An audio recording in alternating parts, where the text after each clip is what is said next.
Good morning. My name is Anastasia McCrae, and we will be talking about rigor and the implications that it has in math. What is the shift of rigor? Think about what rigor means, and go ahead and write down your definition of rigor in the chat. I'll give you a couple of minutes.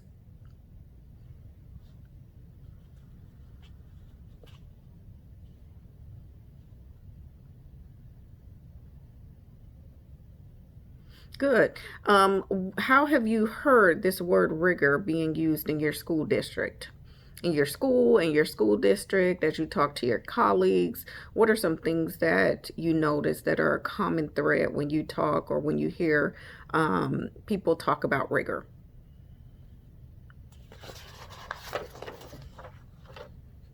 Yes. So rigor is educational expectations that are academically, intellectual, and personally challenging for students. In the chat, I want you to write a yes or no as I give examples of what rigorous work looks like. So the first one is worksheets. Okay. The second one is create a video on a science or math standards. Okay. Yep. What about multiple choice? So you have a question and then the kids have A, B, C, D, and E. Yes. And what about the difficulty or giving more problems? Right. And so we've all been in places where some people equate rigor to giving more problems, and that's not necessarily the right way to go about it. It is academically and personally challenging for all students. So all students will not have the same amount of rigor that you give to one student. And so when we talk about rigor, we want to know, why is it so important? So as you look at the slide, you will see that there are five strands. And so together they make this rigor. This is a intertwined strands of proficiency, and that's what makes rigor so important. So as you see that there are strategic competency, conceptual understanding, and procedural fluency. So in order for there to be some rigor, we have to look at these three important parts of the strand. So strategic compliance is the ability to formulate, represent, and solve mathematical problems. Conceptual understanding is integrated and functional grasp of mathematical ideas. And so the procedure fluency as the skill in carrying out procedures, flexibility, accurately, efficiently, and appropriately. So what are some thoughts that come to your mind when I was reading out those definitions, and why you think that they are important when we talk about rigor? Can you go ahead and share it in the chat, please?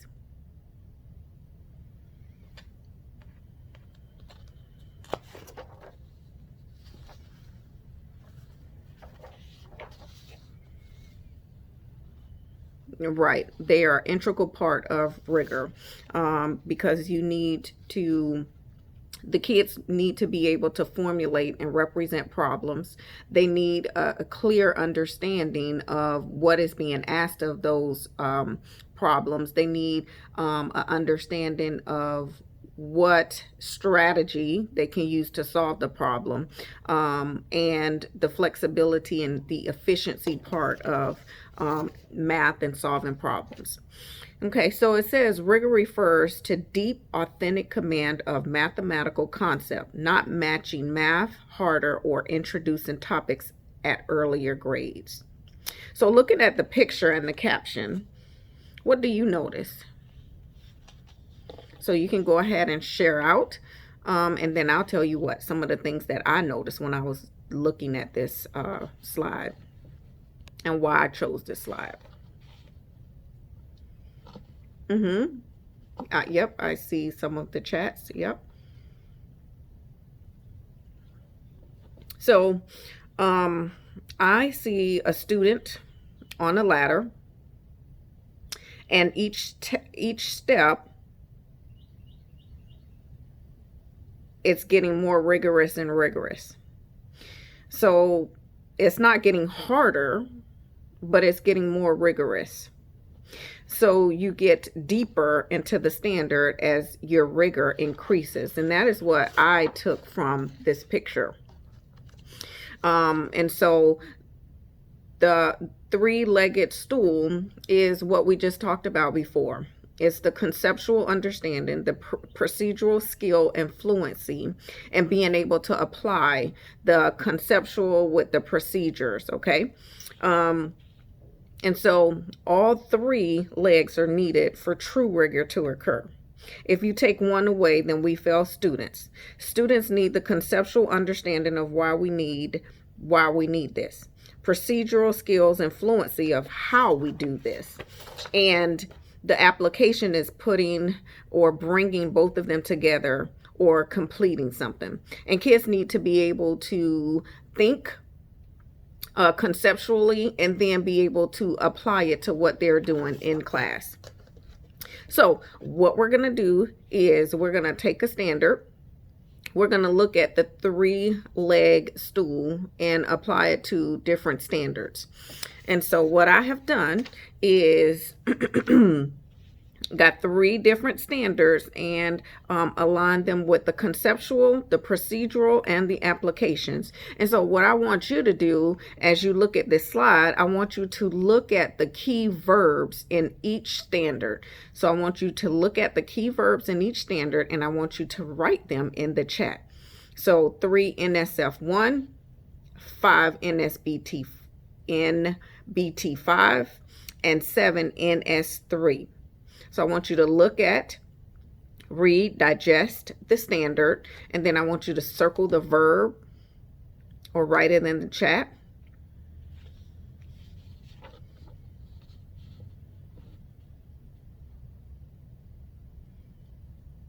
And again, this is what it might look like when it comes to a standard. Correct. So I see some understand, I see fluently, I see solved. So yes. So the application is the solve, the procedures is fluently, and then the conceptual understanding is understand. You guys are absolutely correct. You're doing an awesome job. Are there any questions for me as we pause for a minute? Let me answer any questions. Let me look at the chat to see if there are any questions that I need to go over.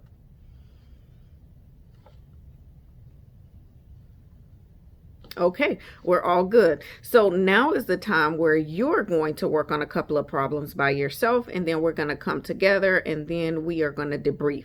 So I am going to give you about 5 minutes so that you can look over some and complete some problems. And then I want you to be prepared to discuss something that you observed from one of the problems that you tried.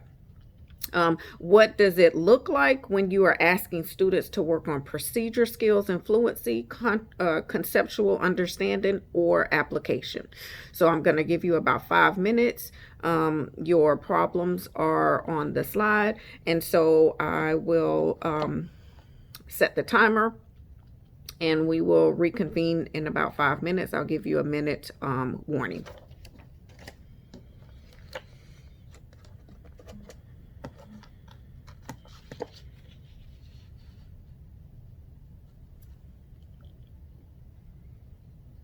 Okay, thank you. You guys did an awesome job. Thank you so much. That 5 minutes went by fast. Any questions we're going to share out? Thank you for sharing. And all of those are wonders and look fors. All of those were good. Thank you for sharing. And so now we're going to look at this picture. What does this picture mean to you?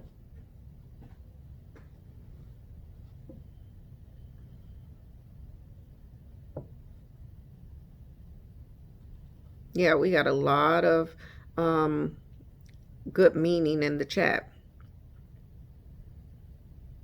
So what made me think was how, as we How are we as educators not preparing all students for real life scenarios? What are we doing, or what are we not doing, or what's our mindset when it comes to different subgroups of students?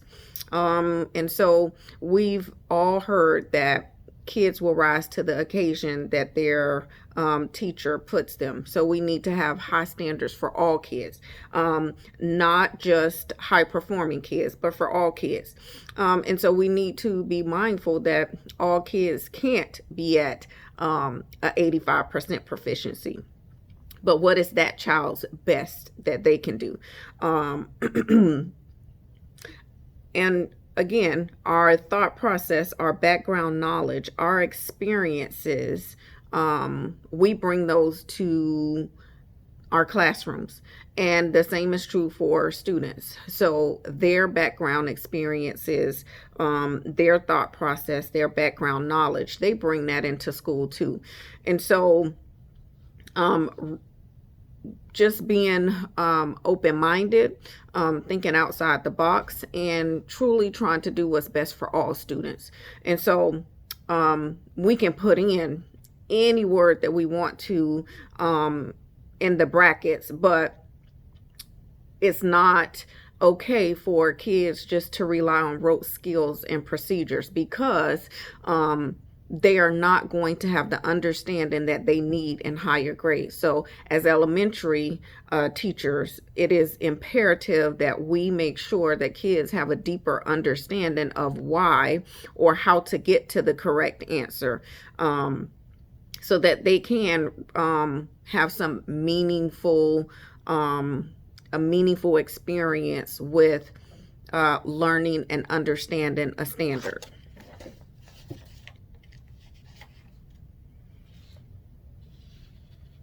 And so I had another thought when I was looking at this, and so I'll read it to you.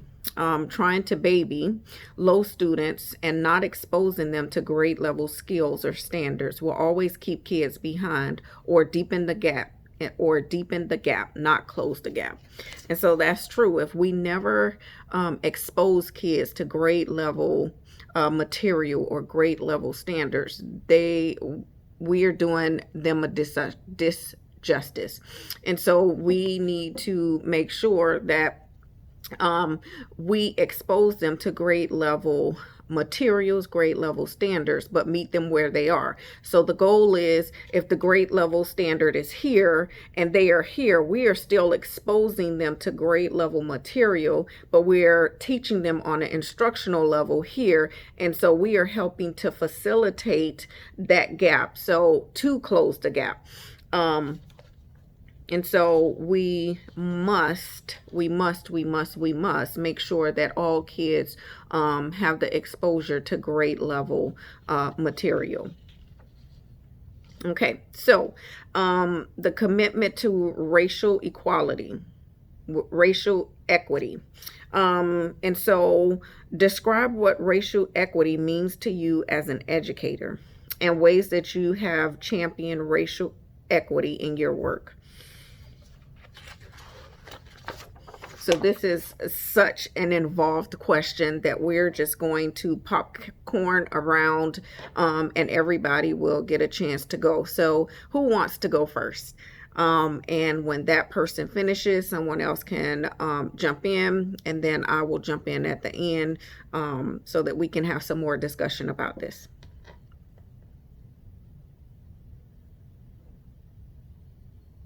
Mm-hmm.